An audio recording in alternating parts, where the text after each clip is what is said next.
반갑습니다.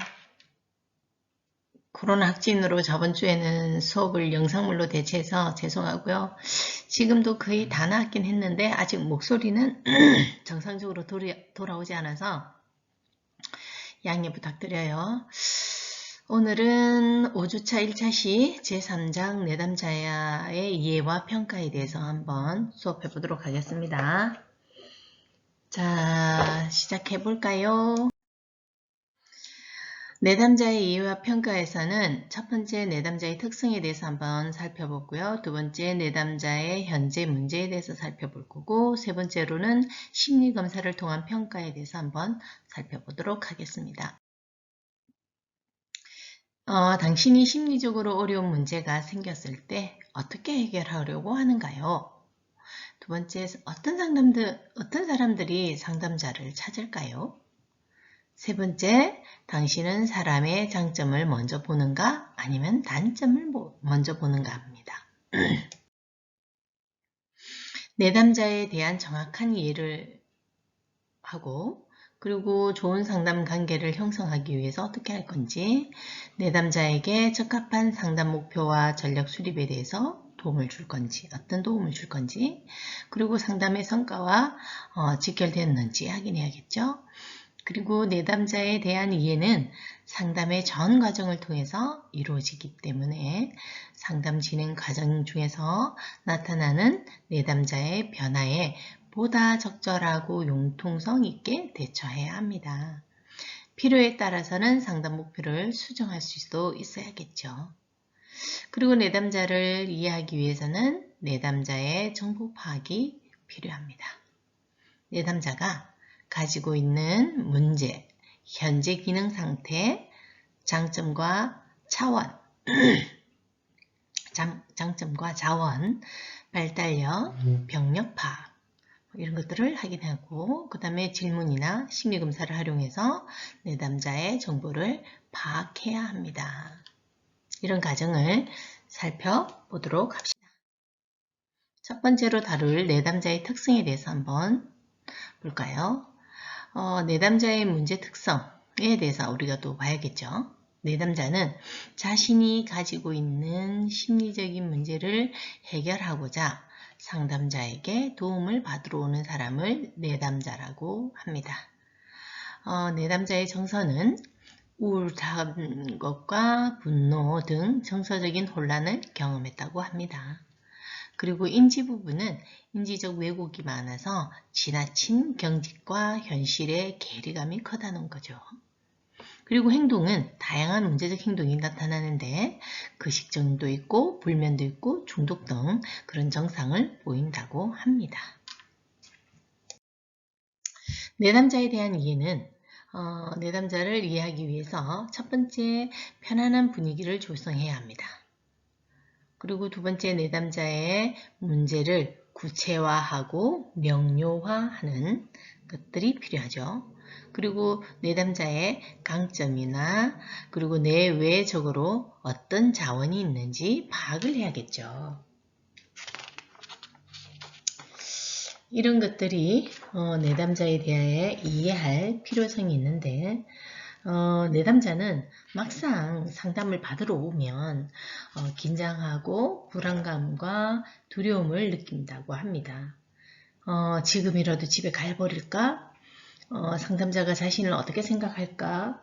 무슨 말부터 어떻게 해야 할까? 내가 말하고 싶지 않은 비밀을 다 말해도 되는 걸까? 아니면 내가 몰랐던 이상한 부분이 발견되진 않을까? 상담자가 나를 잘 이해해 줄까? 지금껏 잘 해결했는데 그냥 참고 살까? 상담을 오랫동안 받아야 하는 건 아닐까? 상담하게 되면 도리어 힘들어지진 않을까? 온갖 생각들을 하면서 상담실을 찾는다고 해요.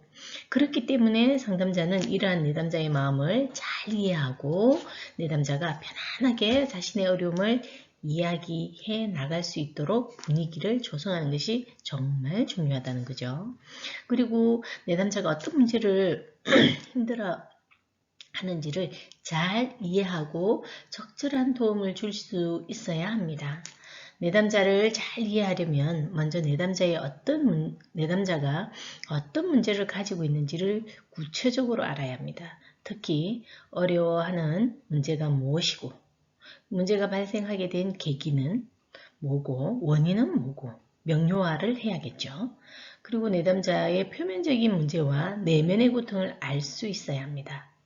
그렇기 때문에 어떤 상황이 있는지 잘 살펴봐야겠죠.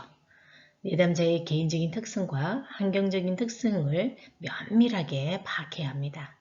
내담자의 개인적인 특성은 신체적인 거나 그리고 발달적인 부분, 인지적인 부분, 정서적인 부분, 그리고 성격적인 부분 등을 전체적인 면에서 이해하고 내담자가 처해 있는 가족이나 또래 친구들, 학교, 직업, 지역사회, 환경 등 이런 중심적으로 환경 특성에 대해서 알아보는 것도 필요하겠죠. 그러니까 내담자의 문제를 더 구체적으로 파악하게 되는 것과 더불어서 상담자는 내담자가 가지고 있는 강점과 내외적인 자원이 뭐가 있는지 총체적으로 살펴보는 과정이 필요하다고 할 수 있습니다. 내담자에 대한 철저한 이해는 상담 과정의 목표 달성에 중요한 출발점이 되기 때문에 상담 첫 회기가 시작되어야 하는데 그 첫 회기가 엄청 중요하다는 거죠. 내담자를 이해하는 과정에서 상담자는 내담자가 보이는 감정이나 생각, 행동 그런 것을 잘 보고 그리고 그게 최선의 선택임을 느낄 수 있고 진정으로 내담자를 공감적으로 이해해야 한다는 겁니다. 이것이 내담자에 대한 이해하는 것이라고 할 수 있겠습니다.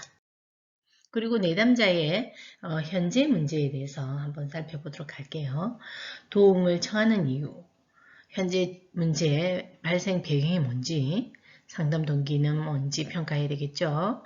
그 다음에 환경적인 특성, 심리적인 상태, 내담자의 장점, 이러한 것들을 봐야겠는데 내담자가 상담자에게 도움을 청하러 오는 목적은 내담자마다 다 다르죠. 어떤 내담자는 자신의 성격을 고치고 싶어서, 어떤 내담자는 대인관계에서 겪는 갈등을 해소하고 싶어서, 어떤 내담자는 우울이나 불안감을 호소하기도 하고, 또 이처럼 내담자가 호소하는 문제가 다 다르기 때문에 상담 첫 시간에 상담하러 오는 이유가 무엇인지 구체적으로 파악해야 한다는 거죠. 상담자는 무엇을 이야기하고 싶으십니까? 저에게 어떤 도움을 받고 싶으신가요? 등의 질문을 통해서 내담자가 도움을 받고 싶어하는 문제를 구체적으로 살펴보는 것이 필요합니다. 예를 들어서 성격을 바꾸고 싶어하는 내담자가 문제를 바꾸고자 할 때 우리는 그런 것들을 성격을 바꾸고 싶어하는 내담자의 경우 성격이 어떤 문제가 있어서 바꾸고 싶어 하는지 구체적으로 질문을 또 해야겠죠. 그리고 내담자의 문제를 이해하기 위해서는 다각적으로 살펴볼 필요가 있습니다. 내담자가 도움을 청하는 어려움이 왜 지금 문제가 되는지를 알아보는 것도 중요하겠죠. 예를 들어 성격을 변화시키고 싶다고 하는 경우 성격이란 오랫동안 유지되어 왔던 것일 텐데 이 시점에서 상담실에서 찾아와서 이 문제를 바꾸고 싶어하는 현재 내담자가 겪고 있는 직접적인 어려움을 드러날 수 있겠죠.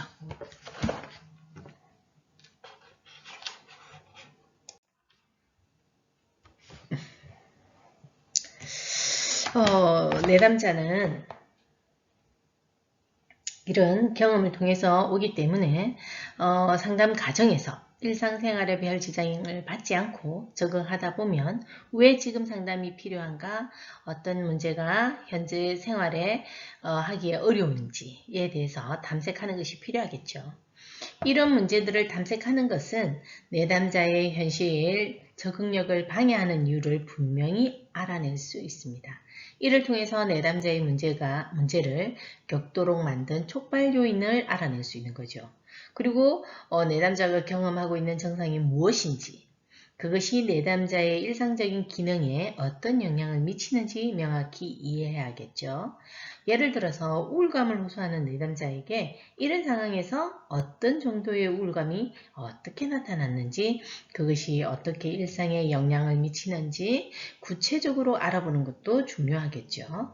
그리고 상담자는 이것이 현재 당신에게 어떻게 문제가 되는지, 이 문제가 당신 활동 영역에 또 어떤 영향을 주는지, 이 같은 질문을 통해서 내담자의 현재 고통 정도와 내담자의 취약한 부분, 그리고 문제가 되는 처방 방식을 이해할 수 있습니다. 대처 방식을. 이런 것들이 여러 가지로 도움을 청하는 직접적인 이유가 되겠죠. 그리고 현재 문제 발생의 배경에 대해서 현재 문제가 어떤 형태로 문제가 되고 어떻게 발생했는지, 그 특징이 무엇인지 명료하게 이해했다면 그러한 문제가 현재에만 문제가 됐는지 아니면 예전에도 문제가 됐는지 알아야겠죠. 그리고 대체로 내담자의 문제들은 반복되는 경향이 있기 때문에 문제의 근원과 패턴을 발견하는 데 도움이 되어야 합니다. 따라서 상담자는 예전에도 비슷한 경험을 한 적이 있는지, 그리고 아니면 어떻게 처리하고 해결했는지 살펴봄으로 해서 문제의 근원과 반복되는 방식, 문제가 유지되는 요인 등을 파악할 수 있습니다. 그리고 내담자의 문제를 보다 깊이 이해하기 위해서는 내담자가 자발적으로 하는 이야기와 더불어 다음과 같은 상황을 파악해가면서 현재 문제를 배경을 살펴봐야겠죠. 문제는 어떻게 발생했는지, 내담자는 현실적으로 어떤 상황 속에 있는지, 문제가 발생하게 된 환경적 요인은 내외적으로 어떤 요인이 있는지, 문제가 발생하고 나서 그것을 해결하고자 하는 어떤 노력을 했는지, 해결하기 어려운 이유는 뭔지, 이러한 여러 가지 주의사항을 내담자에게 일방적인 질문을 해서는 안 되고, 상담자는 내담자에게 필요한 정보를 얻기 위해서 질문을 사용할 수밖에 없지만, 질문을 하더라도 내담자에게 자신을 충분히 표현할 수 있는 기회를 제공하는 것이 중요합니다. 그리고 상담 동기가 어떤 건지 있는지 평가를 해야겠죠.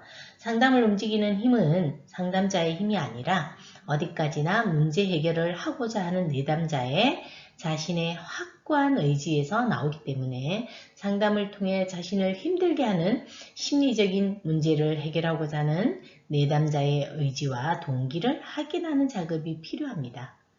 상담의 의지와 동기는 내담자가 어떻게 생각하고 상담에 참여했는지에 따라서 다릅니다.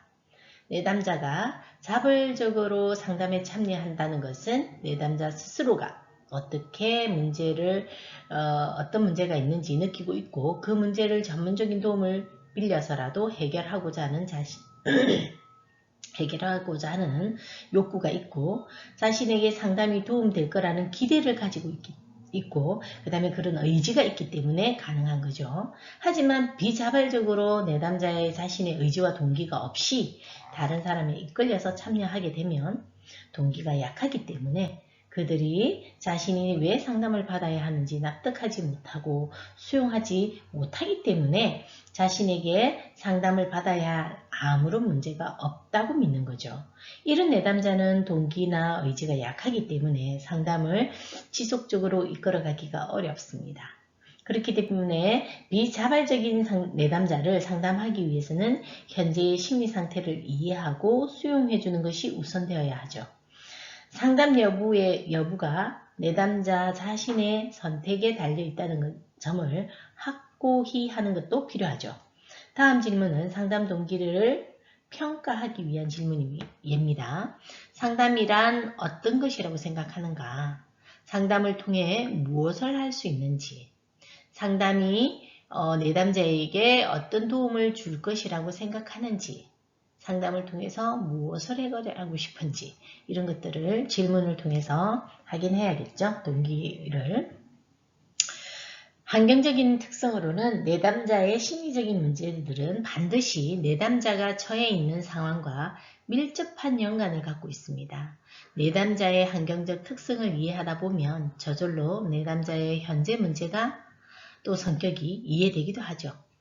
그렇기 때문에 상담에서 문제 진단이나 문제 해결을 위해서는 상담자의 환경적 특성을 살펴보는 것이 중요합니다. 그리고 환경적 특성으로는 가족 환경이 있고 또래 환경이 있을 거고 동료 환경이 있을 거고 학교 또는 직업적인 환경, 지역사회 환경 등이 있겠죠. 그리고 가족 환경으로 보면 우리가 태어나면서 처음 접하는 것이 가족이죠. 가족으로서부터 많이 듣고 배우고 이러한 가족 환경은 우리의 생각이나 행동, 정서에 큰 영향을 미칩니다. 따라서 상담이 중요하게 살펴보는 것이 중요한 것이 가족 환경이죠. 내담자의 결혼 생활은 성인의 경우 원가족뿐만 아니라 결혼 후에 형성된 가족이나 배우자와 원가족 모두 포함한 것이 가족 환경입니다. 가족 구성원은 누군지, 내담자의 중요한 가족 구성원은 또 누군지, 그리고 성격적 특징이 뭔지, 내담자와의 관계에 어떤 영향을 미치는지, 그리고 가족 분위기는 어떤지, 내담자는 어떻게 생각하고 있는지, 성장했는지 등을 파악해보면 좋겠죠. 그리고 유전적인 질환이 있는지 아니면 병력에 대해서도 물어보는 것이 좋겠죠. 그리고 가족 환경을 알아보는 목적은 내담자가 겪고 있는 문제와 어떻게 연관이 있는지에 대해 이해하는 것입니다. 그리고 기타적인 환경은 내담자를 이해하기 위해서는 가족 환경뿐만 아니라 내담자를 둘러싸고 있는 전체 환경을 파악하는 것이 중요하죠. 가족 환경 외의 환경은 또래나 동료, 그리고 학교나 직업, 지역사회 등이 있겠죠. 또래나 동료의 관계에서는 내담자의 연령이 다르기 때문에 중요한 환경적인 요소가 되겠고, 인간이 독립할 만큼 성장한 이후에는 일과 직업 환경이 삶에서 중요한 위치를 차지하는 거죠. 따라서 상담자가 내담자의 직장 생활이 어떠한지를 면밀히 파악하는 것도 내담자를 이해하고 돕는 데 매우 중요한 의미를 갖습니다. 지역사회 내담자는 가정이나 학교, 직장 있는 기초환경으로 내담자에게 직접으로나 간접적으로 많은 영향을 끼치는데 지역사회 환경을 파악하기 위해서는 고려해야 하는 것으로 지역사회의 물리적인 환경, 구조적인 환경, 문화적인 환경, 지역사회와 가족환경 간의 관계 이러한 환경을 통해서 내담자의 심리적 문제를 더 악화시키고 있는 것이 뭔지 내담자는 어떻게 이러한 환경에서 대처하고 있는지, 변화 가능성이 있는지, 없다면 어떻게 이러한 환경에서 심리적으로 영향을 받지 않도록 할 수 있는지를 모색해 봐야겠죠. 그리고 심리상태 평가. 상담자는 내담자를 처음 만나는 순간부터 내담자의 상태를 통해서 심리적인 특징을 파악할 수 있고 상담자는 내담자의 외모나 태도, 운동 기능이나 활동 수준, 의식 기능, 정서 상태, 기분, 언어, 사고의 내용과 과정, 그리고 지각하는 것과 지적 기능, 자기인식, 통찰 기능, 판단력, 약물 남용, 중독, 자기나 타인을 해칠 수 있는 위험한 물리적인 것들이 있는지 면밀히 관찰하고 면담이나 심리검사를 통해서 내담자의 정신 상태를 평가해야겠죠. 상담자는 항상 이들의 변인에 대해서 모두 평가하는 것이 아니라 내담자의 문제와 그 상담 장면에서 맞는 특성을 평가하는 것이죠. 전체적인 모습에서는 상담자는 내담자의 전체적인 모습, 외모나 태도, 운동기능 등 활동의 수준 정도, 그리고 의식기능의 수준, 그것에 대한 인상을 형성해야 합니다. 그리고 먼저 외모가 단정하지 않거나 부적절하게 차려입는 경우에는 내담자의 정신상태를 보여주기 때문에 살펴봐야겠죠.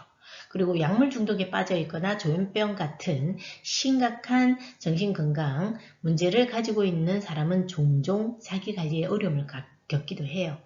또한 상담 과정에서 내담자가 상담자에게 보이는 태도가 지나치게 적대적이다든지 의심이 많다든지 내담자의 활동 수준이 너무 많거나 적은지에 관한 정보도 역시 내담자의 문제를 파악하는 데 도움이 됩니다.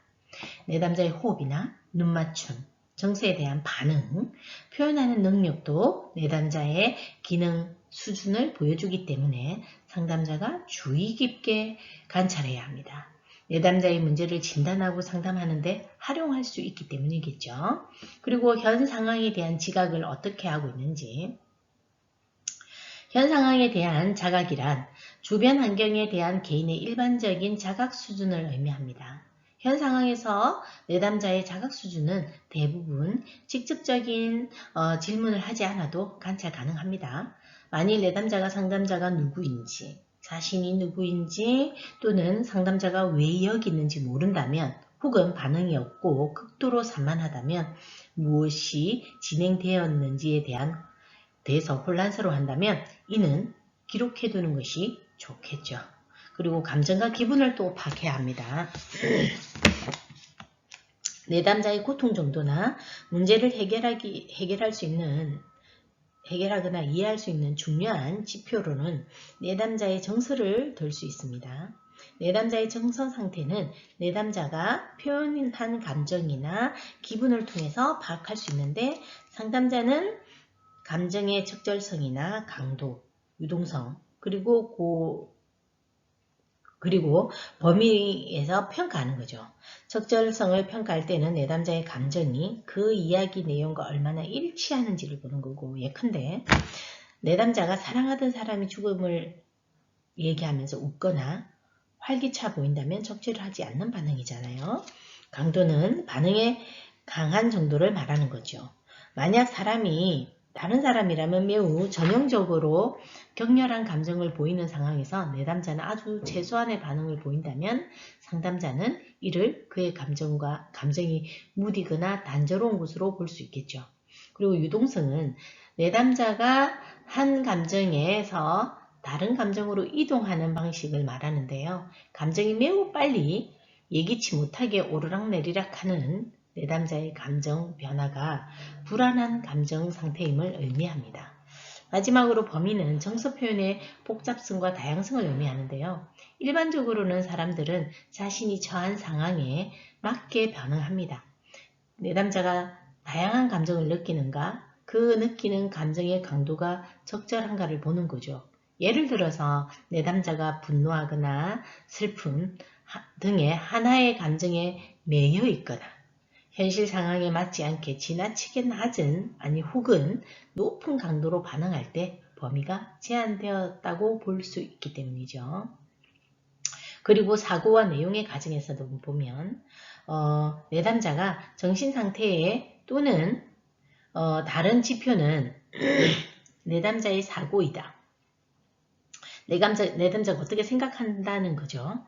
내담자는 면담 과정에서 드러나는 내담자의 생각이 얼마나 현실에 맞는지, 그리고 논리적인지, 그리고 체계적인지, 그리고 어떤 특정한 생각에 빠져 있는지 등의 같은 사고 내용과 사고 과정의 특성을 알아볼 필요가 있죠.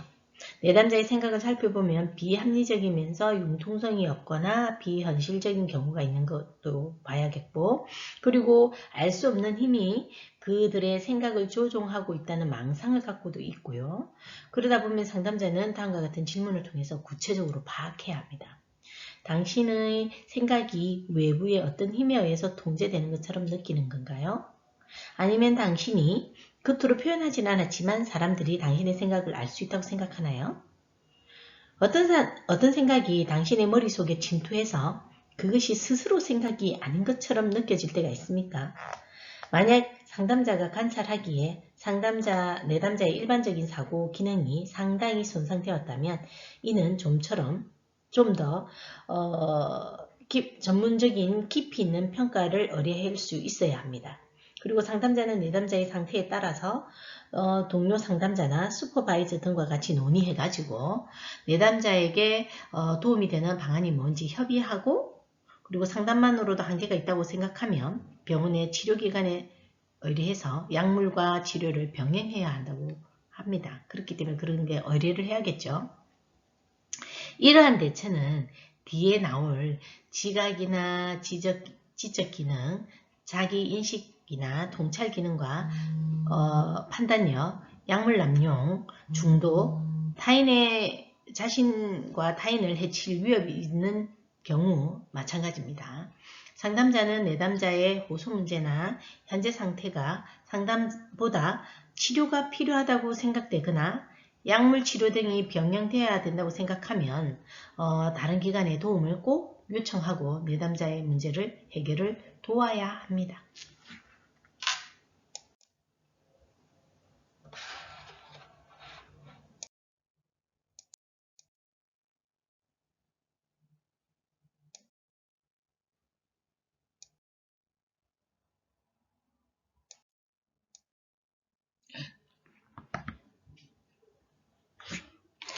고생하셨습니다. 다음 시간에 다시 안내하도록 하고 이번 1차 시수업은 고생하셨고 다음 주에 만나요. 건강한 모습으로.